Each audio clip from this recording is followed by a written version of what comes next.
Marcus Cole had seen many strange things in his 12 years with the Terran Expeditionary Corps. He had watched first contact missions go wrong.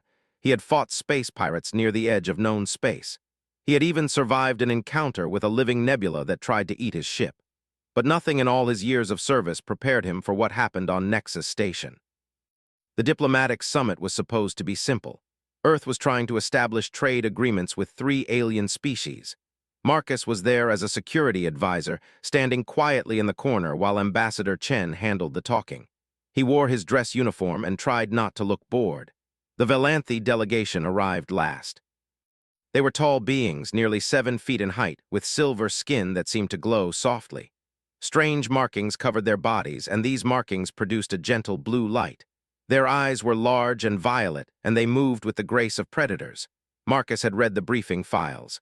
The Velanthi Dominion was old and powerful. They controlled dozens of star systems and had technology that made Earth look primitive. They were warriors by culture, proud and formal. The files said they rarely dealt with younger species like humanity. There were 6 Velanthi in the delegation, but one stood apart from the others. She was female, slightly taller than her companions, and she wore armor that shimmered like liquid metal. Her bioluminescent markings were brighter than the others, pulsing with soft light. She carried herself like royalty. Marcus noticed her looking around the room. Her violet eyes moved from face to face, studying each person carefully. Then her gaze found him. She stared at him for a long moment. Marcus felt uncomfortable under that intense gaze. He had faced down armed criminals and hostile aliens, but something about her look made his heart beat faster. There was purpose in her eyes, decision. The Velanthi woman walked directly toward him. The room fell quiet. Ambassador Chen stopped mid-sentence. Everyone watched as the alien crossed the chamber with long, confident steps. She stopped in front of Marcus. Up close, she was even more impressive. Her silver skin was flawless, and her eyes seemed to hold ancient secrets. She smelled faintly of something sweet, like flowers that grew on distant worlds. "You," she said. Her voice was clear and strong, and she spoke perfect Terran standard. "You are my husband, human." His brain simply stopped working for several seconds. Ambassador Chen dropped her datapad. It clattered loudly on the floor. The other diplomats stared in shock. Even the Velanthi delegation seemed surprised, though they quickly hid their reactions behind neutral expressions.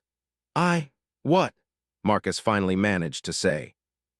"I am Kalith Vorsena, first daughter of the Velanthi Dominion," the woman announced. Her voice carried across the silent room. "By the ancient right of Kelvora, I claim this human as my bonded mate. This claim is witnessed and cannot be refused." "There must be some mistake," Marcus said. "I've never even met you before." "Complications between our peoples. You don't know anything about me." "One man's freedom for the safety of Earth." "Fine," Marcus said. "Lead the way." The inside was larger than he expected, with seats that adjusted automatically to his human body. Velanthi technology was impressive. Kalith sat across from him. Her guards took positions near the doors. Nobody spoke as the shuttle lifted off and flew toward the massive Velanthi warship waiting in orbit. The warship was called the Void Sovereign. It was nearly 2 miles long, bristling with weapons that Marcus could not even identify. As their shuttle approached, he felt very small and very alone. They docked in a landing bay larger than most Earth buildings. Velanthi crew members stopped their work to stare as Kalith led Marcus through the corridors. Some looked curious. Others seemed hostile. A few showed no expression at all. His quarters were surprisingly comfortable. A large room with a bed, a sitting area, and windows that showed the stars outside. There was even a bathroom designed for human use, as if they had prepared for his arrival. "You will stay here tonight," Kalith said from the doorway. "Tomorrow we will talk. You will have many questions, and I will answer what I can." "Because I need a husband," she said softly. "And more than that, I need a human husband. Your species does not understand yet, but you are the most important beings in this galaxy. There are forces working against both our peoples. Enemies who want humanity destroyed before you can reach your potential. An alliance of ancient species who have controlled this galaxy for 1,000,000 years. They fear what humanity might become, and they will do anything to stop you. War is coming, and we must be ready." And somehow he was supposed to navigate this situation without starting an interstellar war. Marcus laughed quietly. It was not a happy sound. "Well," he said to the empty room, "at least it's not boring." Like a human, he would adapt. He would survive. That was what his people did. Morning came with a gentle chime from the walls. Marcus had not slept at all, but years of military service had taught him to function without rest. He washed his face, straightened his uniform, and waited. Calith arrived exactly when she had promised. She wore simpler clothing today, a flowing robe in deep blue that made her silver skin seem to glow brighter. 2 guards accompanied her, but they stayed outside the room when she entered. "You did not sleep," she observed. It was not a question. "Would you?" Marcus replied. Something that might have been a smile crossed her face. "No, I suppose I would not." She gestured to the sitting area. "Please, we have much to discuss. What do you know about the older species of this galaxy?" Humanity was meant to stay in the second category. They believe that the galaxy has a natural order, and they are at the top of that order. Younger species must serve or be destroyed. Your ancestors were just beginning to build cities. Now it showed images of humans throughout history. Ancient hunters, soldiers, explorers, scientists, families gathered around fires. Most species in this galaxy are specialists, Calith explained.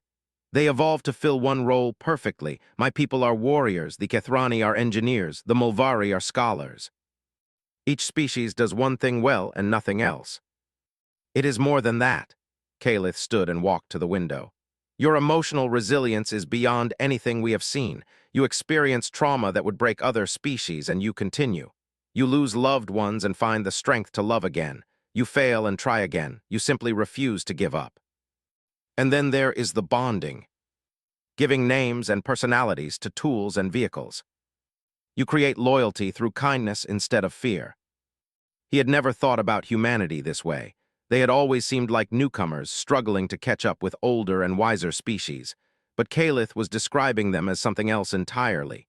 "So the Conclave is afraid of us," he said slowly, "afraid that we'll change the way things work. They have already begun moving against you, trade agreements designed to cripple your economy, misinformation to turn other species against you, small wars engineered to weaken your military. They plan to destroy your species slowly over centuries, until it was too late for you to fight back. By marrying you, I bring humanity under our protection. The Conclave cannot openly attack a species allied with us." Somewhere out there, ancient beings were planning the death of his entire species. "Why me specifically?" he asked. "There are plenty of humans, politicians, leaders. Why a simple security officer?" "You encountered a Velanthi transport under attack by raiders. 300 Velanthi lives.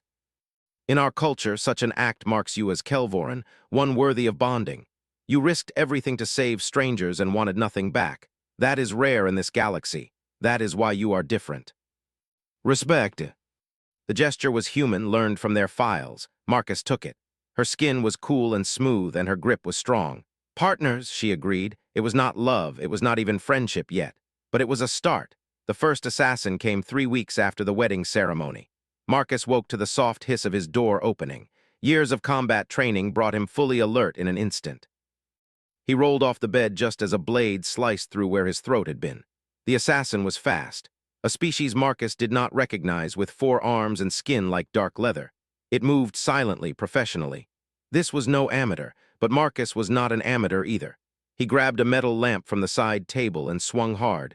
The assassin dodged, but Marcus had expected that. The lamp was a distraction. His real attack was the chair he kicked into the creature's legs. It stumbled, and Marcus was on it immediately. They struggled on the floor. The assassin was stronger, but Marcus was desperate and creative. He jammed his thumb into what looked like an eye. The creature screamed and loosened its grip. Marcus grabbed the fallen knife and ended the fight. When Calith's guards finally broke down the door, they found Marcus sitting on the body, breathing hard but alive. "I think someone doesn't like our marriage," he said calmly. The attacks continued. Sometimes they came at night.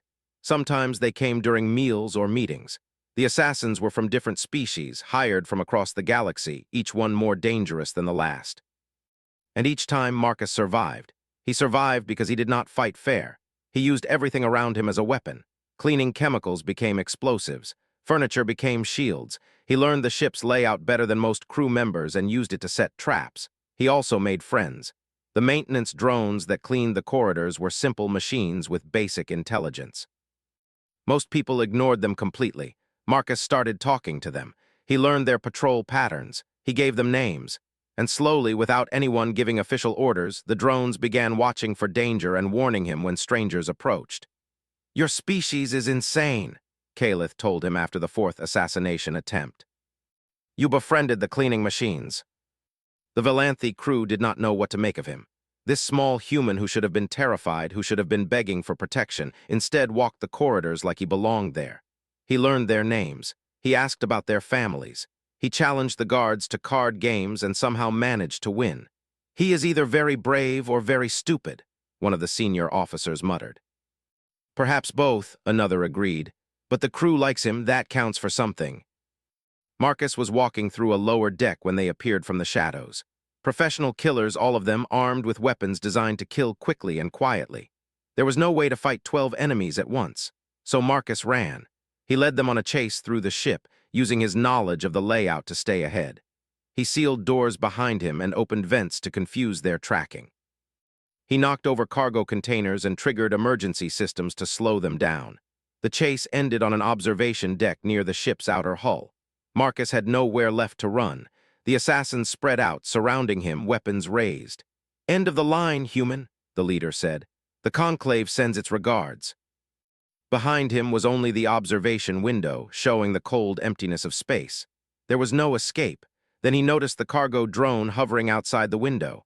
"Actually," Marcus said, "I think I'll take a different route." At the same time, he lunged for an emergency panel and activated the atmospheric shields. The window shattered. The assassins were caught off guard as air rushed toward the breach. Marcus grabbed the edge of the cargo drone as it was pulled toward the opening. For a terrifying moment, he was hanging in the gap between the ship and space, held in place only by the emergency shield. The drone's programming kicked in. It pulled back from the breach, carrying Marcus with it. He swung around the outside of the ship, wind screaming past him, and crashed through an emergency airlock 2 sections away. When Kalith found him, he was lying on the deck, laughing like a madman. "That was the craziest thing I have ever seen," she said. Her voice was unsteady. "You jumped out of my ship." "You could have died," she said quietly. "I could have died staying where I was," Marcus replied. "At least my way gave me a chance." She even smiled sometimes when he made jokes. Marcus found himself looking forward to their conversations. Kalith was intelligent and thoughtful. Beneath her cold royal exterior was someone who cared deeply about her people. She carried the weight of responsibility without complaint, but Marcus could see how heavy that weight was. One evening, after a long day of meetings, they sat together on the observation deck. The same deck where Marcus had nearly died, now repaired and quiet. "Why do you keep fighting?" Kalith asked. "You could hide, stay in your quarters, let my guards protect you." "If someone's trying to kill me, I'd rather face them head-on." This time the assassins targeted Kalith directly. They attacked during a formal ceremony when security was focused outward instead of inward. Marcus saw the threat before anyone else. He did not think. He did not calculate. He simply moved. The plasma bolt meant for Kalith struck him in the shoulder instead. The pain was incredible, burning through his body like fire. But he stayed on his feet long enough to push her to safety, long enough for her guards to respond. He collapsed as the assassins fell. The last thing he saw before darkness took him was Kalith's face above him, her expression filled with something he had never seen there before. Fear, and something else, something deeper. Marcus woke in the medical bay 3 days later. Kalith was sitting beside his bed, and from the look of her, she had not left in all that time. "You took a shot meant for me," she said. "That's what partners do," Marcus replied. His voice was rough and weak. Kalith reached out and took his hand, her cool fingers wrapped around his, and she did not let go. "Yes," she agreed quietly.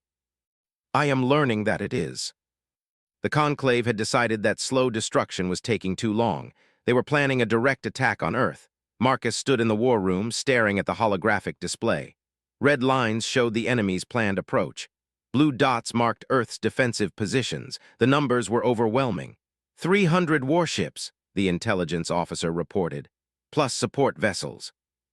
They planned to strike Earth's orbital defenses first, then deploy a bioweapon targeting human genetics. They discussed tactics and strategies in calm, professional voices, but Marcus could see the truth in their eyes. They believed Earth was doomed. "I need to speak at the War Council," Marcus announced. The room fell silent. A human addressing the high admirals of the Valanthi Dominion was unheard of. Several officers looked offended at the suggestion. "That is not possible," one of them said. You are not military, you are not even Velanthi. The chamber was enormous, filled with admirals and warlords from across the Velanthi dominion. Some had traveled for weeks to attend. They were the most powerful military leaders of their species. They were not happy to see a human among them. Marcus stood at the center of the room, surrounded by silver-skinned warriors who towered over him. Their bioluminescent markings pulsed with various emotions: curiosity, contempt, suspicion. He could feel their doubt like a physical weight. The eldest admiral spoke first. He was ancient, with markings that had faded to a dim glow. His name was Vorath Keldani, and he had commanded fleets before humanity discovered fire. "You wish to address this council, human?" His voice was flat. "Speak then, but choose your words carefully. You've watched us make every mistake possible, and somehow survive anyway. But they're also underestimating us. They think we're weak because we're young. They think we'll break because we're small. They don't understand what they're really facing. We've survived ice ages and plagues and disasters that should have killed us all. We've fought each other with everything from rocks to nuclear weapons, and we're still here. We crossed oceans and mountains, and the vacuum of space because someone told us we couldn't. But they don't understand what happens when humans have nothing left to lose. So ask yourselves," Marcus continued, "do you really want to stand aside while the Conclave tries to destroy a species that considers death a minor inconvenience? Or do you want to stand with us and see what happens when humans fight for survival?" The old warrior threw back his head and laughed with genuine amusement, something his subordinates had not heard in decades. "The Conclave fools," he said finally. "They think to frighten a species that kills its own apex predators for sport. They think to intimidate people who play games with death for entertainment. I have lived a very long time, human. I have seen many species rise and fall, but I have never seen one quite like yours." The contempt in their eyes was replaced by curiosity, even respect. The vote was called that evening. The Velanthi Dominion officially declared Earth a protectorate and ally. The first joint human-Velanthi fleet would begin assembling immediately. After the council ended, Calith found Marcus alone on the observation deck. He was staring at the stars, his face thoughtful. "That was impressive," she said. "You changed their minds. Something about your species that I did not understand before. Is that a good thing? To feel this way," she looked into his eyes, "to want more than an alliance, to want you. I jump out of windows when assassins are chasing me." It was not a political gesture. It was not a show for observers. It was real and honest and true. Above them, the stars witnessed the moment. Two species, two worlds, two people choosing each other not from duty but from love. The war was coming. The Conclave's fleets were assembling. Danger waited in every direction, but they would face it together. And that made all the difference. The Battle of Sol was the largest space engagement in recorded galactic history. 300 Conclave warships darkened the skies above Earth, their weapons capable of burning entire continents. Against them stood the combined Terran Velanthi fleet, outnumbered but not outmatched. The Conclave had expected terror. They had expected surrender. They had expected a young species to break under the weight of impossible odds. They got humanity instead. Earth's defense grid held far longer than any projection predicted. Human engineers had designed it with characteristic paranoia, building in redundancies and backup systems that confused enemy commanders. When one section fell, 3 others activated. When ships were destroyed, their crews fought to the last moment and took enemies with them. Civilian vessels joined the battle without orders. Cargo ships rammed enemy cruisers in desperate attacks. Mining corporations turned their industrial lasers into weapons. Passenger transports evacuated stations while under fire, their captains refusing to leave anyone behind. On Mars, a retired schoolteacher named Elena Vasquez organized a guerrilla resistance when Conclave troops landed near her colony. Her group of teachers, farmers, and shopkeepers captured an enemy command ship through pure audacity, using maintenance tunnels and homemade explosives. When the Conclave commander demanded their surrender, Elena reportedly responded with a phrase too vulgar to record in official histories. The stories spread across military channels. Human soldiers fighting hand-to-hand when their weapons failed. Medics dragging wounded to safety under fire. Pilots continuing missions after their ships were crippled. Again and again, the Conclave encountered resistance that should not have existed. At the center of it all was Marcus Cole, standing beside Admiral Calith Vorsena on the bridge of the Void Sovereign. Their formation is breaking on the left flank, Marcus observed, studying the tactical display. They didn't expect the civilian ships to fight. Our tacticians cannot predict their behavior because they ignore standard military logic. About Stalingrad, where a city refused to fall despite endless bombardment. About guerrilla fighters throughout history who defeated larger armies through determination and creativity. The Velanthi had listened with growing amazement. Their own military traditions were based on honor and formal combat. The idea of fighting dirty, of using every possible advantage regardless of tradition, was strange to them, but they were learning quickly. The enemy flagship is holding position behind their main fleet, Calith observed. Their command structure is centralized if we remove the leadership. We need a strike team. They were alone in their quarters, stealing a few minutes before the mission. You are too important. If you die, I will never forgive you. The Conclave flagship was enormous, a mobile fortress bristling with weapons. Its shields should have been impenetrable. Its defenses should have been unbreakable. But the strike team found a weakness. A maintenance port designed for small repair drones, too small for standard shuttles, just large enough for a human assault craft. They breached the hull and fought their way inside. The corridors were dark and filled with enemies. The team suffered losses, but they pushed forward. They had to succeed. Failure meant extinction. Marcus led from the front, fighting with a fury that surprised even himself. Every enemy he faced, he thought of Earth, his home, his people. Every shot he fired, he thought of Calith, his wife, his future. They reached the command center through fire and blood. The Conclave leaders waited inside, surrounded by guards, ancient beings who had controlled the galaxy for 1,000,000 years. They looked at the ragged humans who had invaded their sanctuary with contempt. Primitives, the senior leader spat. You cannot change what is to come. Even if you kill us, the Conclave will continue. The turning point came when the flagship's destruction was confirmed. Conclave ships, receiving no orders, began to flee. Some surrendered. Others fought on in confusion, only to be overwhelmed by the coordinated Terran Velanthi forces. By the time the battle ended, humanity had not just survived. Humanity had won. The aftermath was a time of recovery and rebuilding. Earth bore scars from the fighting, but it stood proud.